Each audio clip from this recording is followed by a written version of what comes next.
अस्सलाम वालेकुम, मैं हूं ज़ीशान। आप देख रहे हैं ऑटोमोटिव उर्दू यूट्यूब चैनल। तो दोस्तों, आज हम बात करने वाले हैं टोयोटा कम्यूटर या टोयोटा हाईएस के बारे में। इससे पहले मेरी आप दोस्तों से रिक्वेस्ट है कि अगर आपने हमारे चैनल को अभी तक सब्सक्राइब नहीं किया तो काइंडली हमारे चैनल को सब्सक्राइब कर लीजिए। फ्रेंड्स, आज की वीडियो हो सकता है कि थोड़ी लेंथी हो जाए। टोयोटा हाईएस एक छोटी कमर्शियल व्हीकल है जो कि जापानी मैन्युफैक्चरर टोयोटा की तरफ से बनाई जाती है। हाईएस को पहली मरतबा 1967 में पेश किया गया। हाईएस वसी वैरायटी जिनमें एमपीवी और मिनी बस की सूरत में बनाई जाती है, जबकि गाड़ी को एक पिकअप, टैक्सी और एम्बुलेंस के तौर पर भी इस्तेमाल किया जाता है। हाईएस को टोयोटा के एच प्लेटफॉर्म पर डिजाइन किया गया है। इस मिनी वैन की पहली नस्ल 1967 से 1977 तक बनाई गई। उस वक्त इस गाड़ी को पिकअप, डिलीवरी वैन और कम्यूटर व्हीकल या मुसाफिर कार के डिज़ाइन में बनाया गया, जो कि तकरीबन 8 लोगों की नकलो हमल के काबिल थी। इस गाड़ी की दूसरी जनरेशन की बात करें तो गाड़ी की दूसरी नस्ल 1977 से लेकर 1982 तक जारी रही। ये अपनी पिछली नस्ल से वसी साइज में थी। इस गाड़ी को टोयोटा लाइट एस भी पुकारा जाता था। इस गाड़ी की थर्ड जनरेशन की बात करें तो थर्ड जनरेशन 1982 से 1989 तक मैन्युफैक्चर की गई। ये गाड़ी 4 डोर के साथ थी। इस हाईएस को टोयोटा कम्यूटर, टोयोटा शेल और जनूबी अफ्रीका में टोयोटा सियाया के नाम से जाना जाता था। इस मॉडल को फ्रंट व्हील, रेयर व्हील और 4 व्हील ड्राइव लेआउट में बनाया जाता था। अगर हम इस गाड़ी की चौथी जनरेशन की बात करते हैं तो 1989 से 2004 तक हाईएस की चौथी जनरेशन का दौर था। इस गाड़ी में 2000 सीसी से लेकर 4000 सीसी तक का इंजन दस्तयाब था, जो कि मुख्तलिफ ट्रिम्स में नस्ब था। इस जनरेशन को Toyota Commuter, HiAce, Regius Ace, Toyota Dolphin, Toyota Jiangnan जैसे नामों से पुकारा जाता था। हाईएस की पांचवी जनरेशन की बात करें तो मौजूदा जनरेशन 5th जनरेशन है, जो कि 2004 से अभी तक मार्केट में मौजूद है।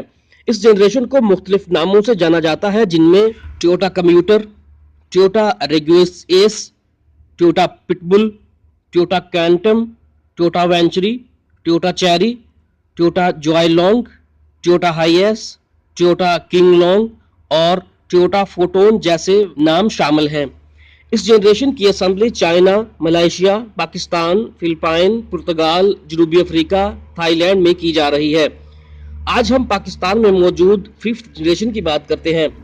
पाकिस्तान में टोयोटा हाईएस या कम्यूटर की 3 वैरायटीज पेश की जाती हैं, जिनमें mid roof gasoline wide body, standard roof gasoline standard body, standard roof diesel standard body, high roof diesel variant जो कि सुपर लॉन्ग बॉडी के साथ है, जबकि ये गाड़ी एम्बुलेंस वेरिएंट्स में भी दस्तयाब है।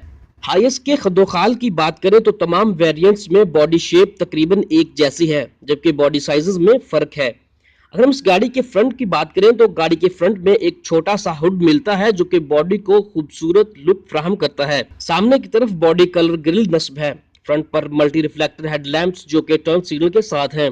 बम्पर में ब्लैक कलर का इस्तेमाल किया गया है।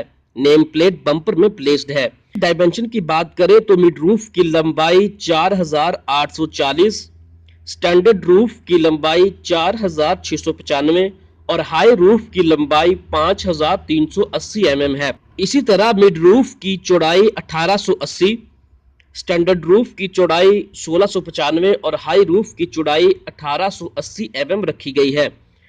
जबकि गाड़ी की ऊंचाई की बात करें तो मिड रूफ में 2105, स्टैंडर्ड रूफ में 1980 और हाई रूफ में 2285 mm ऊंचाई रखी गई है। मिड रूफ और स्टैंडर्ड रूफ में 2570 जबकि हाई रूफ में 3110 mm का व्हील बेस रखा गया है। क्रूजिंग के लिए हाईएस में 15 इंच के स्टील व्हील नस्ब हैं। जमीन से बॉडी तक का फासला 185 mm रखा गया है। Black coloured flap type door handles और साइड मिरर्स मौजूद हैं। पैसेंजर डोर और विंडोज स्लाइडिंग ऑप्शन में है।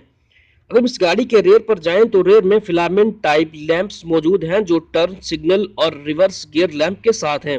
हाई माउंट ब्रेक लाइट मौजूद है। हाई वेरिएंट हाईएस मॉडल में रेयर में वाइपर और मिरर दिया गया है। हाईएस का बेहतरीन और आरामदेह इंटीरियर ड्राइविंग एक्सपीरियंस को बेहतर बनाता है। 4 स्पोक स्टीयरिंग व्हील जो कि हाइड्रोलिक प्रेशर टेक्नोलॉजी के साथ है, जबकि स्टीयरिंग में टिल्ट एडजस्टमेंट मौजूद है। क्लस्टर पैनल में speedometer, fuel gauge, temperature gauge और डिजिटल ऑडोमीटर जो कि ट्रिप फंक्शन के साथ है। अंदरूनी स्पेस बढ़ाने के लिए ट्रांसमिशन शिफ्ट लीवर को डैशबोर्ड में नस्ब किया गया है, जबकि पार्किंग ब्रेक या हैंड ब्रेक भी डैशबोर्ड के लोअर पोर्शन में माउंट है। सीट्स पर फैब्रिक मटेरियल का इस्तेमाल किया गया है, जबकि तमाम वेरिएंट्स में सीट बेल्ट का ऑप्शन दस्तयाब है। हाई रूफ वेरिएंट में रेयर सीट को रिक्लाइन किया जा सकता है। गाड़ी में 14 लोगों के बैठने की जगह मौजूद है। मिड रूफ और हाई रूफ में पैसेंजर और ड्राइवर के लिए ड्यूल एसी नस्ब है, जबकि स्टैंडर्ड वर्जन में ऑन डिमांड ऑप्शन के साथ है, यानी अगर कोई चाहे तो वो ज्यादा पैसे देकर लगवा सकता है। गाड़ी के दूसरे मुश्तरका फीचर्स में front heater, tilt steering, cup holder, AM FM 2 speakers, sun visors, digital clock, seat belt, all seat जैसे फीचर्स शामिल हैं जो कि तमाम वेरिएंट्स में पाए जाते हैं। गाड़ी की परफॉर्मेंस की बात करें तो फ्रंट में वेंटिलेटेड डिस्क ब्रेक्स जबकि रेयर में ड्रम ब्रेक्स नस्ब हैं। फ्रंट में डबल विशबोन सस्पेंशन सिस्टम जबकि रेयर में लीफ स्प्रिंग सस्पेंशन सिस्टम दिया गया है। तमाम मॉडल्स में 5 स्पीड मैनुअल ट्रांसमिशन नस्ब है। लॉन्ग ड्राइव के लिए गाड़ी में 70 लीटर का फ्यूल टैंक नस्ब किया गया है। अगर हम इस गाड़ी के इंजन की बात करते हैं तो गैसोलीन वेरिएंट में 2.7 litre 2TR FE 4 cylinder 16 valve dual overhead cam engine जो कि VVTi और फ्यूल इंजेक्शन टेक्नोलॉजी की खुसूसियात रखता है। यह इंजन यूरो 2 इमिशन स्टैंडर्ड के साथ है, जबकि डीजल वेरिएंट में 3.0 litre 5LE diesel 4 cylinder 8 valve OHC यानी ओवरहेड केम इंजन जो डिस्ट्रीब्यूटर फ्यूल सिस्टम के साथ है। गैसोलीन इंजन 4800 आरपीएम पर 111 किलोवाट और 3800 आरपीएम पर 241 का न्यूटन मीटर टार्क पैदा करता है, जबकि डीजल इंजन 4000 आरपीएम पर 68 किलोवाट और 2200 चक्कर पर 197 न्यूटन मीटर का टार्क पैदा करता है। उम्मीद है कि आपको हमारी आज की वीडियो पसंद आई होगी। अगर आपने हमारे चैनल को अभी तक सब्सक्राइब नहीं किया तो काइंडली हमारे चैनल को सब्सक्राइब कर लीजिए। शुक्रिया।